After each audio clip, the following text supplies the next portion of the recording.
At 18 my stepbrother had me committed. Cure yourself of loving anyone else, he whispered, and I'll bring you home. 8 years later, I was his perfect monster, his devoted wife. Then his long-lost sister appeared at our door, and he sent me a single text, don't touch her. So I smiled, slid a knife between her ribs, and replied, forgot. Darling, I'm your only sister. And your only love. At 18, my stepbrother, Damien, had me committed. He wiped my tears away with a gentle thumb, but his voice was glacial. Cure this sick habit of loving anyone else, he murmured, his breath ghosting over my ear. Admit you only love me, and I'll bring you home. Over the next 3 years, I received 6 packages. First my boyfriend's legs, then his eyes, then his hands. I received them even after I told Damien and had finally fallen in love with him. On my 20-1st birthday, the final package arrived. It was the head, and I smiled. A genuine, heartfelt smile. I walked out of that institution and married Damien on Blackwood. We had each other's names tatted over our hearts. For the next 8 years, I mandated that our company's 30,000 strong workforce be exclusively male. We own no female pets. Not so much as a goldfish. Damien was delighted, until a young woman showed up at our door, claiming to be his long-lost sister. You're just the placeholder, she sneered, her eyes raking over me. How long are you going to cling to my brother now that I'm back? A moment later my phone buzzed. A text from Damien. 3 words. Don't touch her. I laughed. I slid a knife into the girl's chest and texted him back. You seem to forget, darling. I'm your only sister. And your only love. Outside the operating room, Damien slammed me against the wall, his eyes a raw, bloody red. She was no threat to you. Why did you have to hurt her?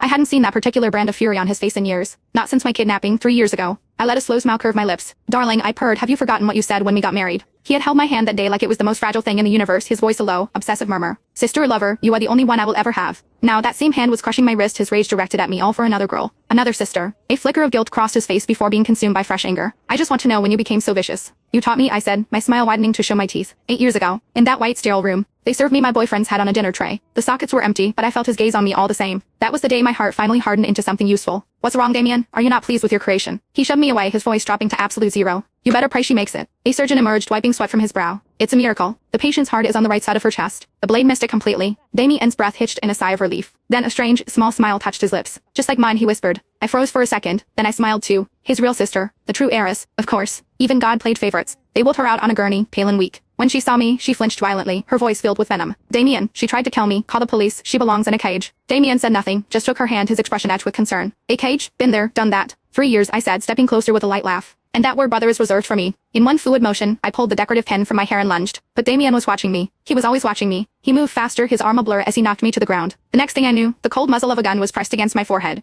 I gave you one chance, he seethed, his face a mask of fury. Don't test me again. I was still processing the shock when the world went black. I woke up in our mansion. A prisoner. But no one dared lay a hand on me. Damien was a monster, but he was my monster. He never allowed anyone else to touch me. It worked to my advantage. I found a shovel in the garden shed, dug a deep hole, and stood in it. I took a selfie and sent it to him. You have 10 minutes to get here, or I'll have them bury me alive. I watched the second hand on my watch. 9.5 minutes. A supercar smashed through the estate gates. Damien leapt from the driver's seat, his forehead bleeding, and sprinted onto the lawn. His staff was frozen in terror, but the hole was empty. In its place was a freshly covered mound of earth. Damien's body went rigid. Where is she? He roared.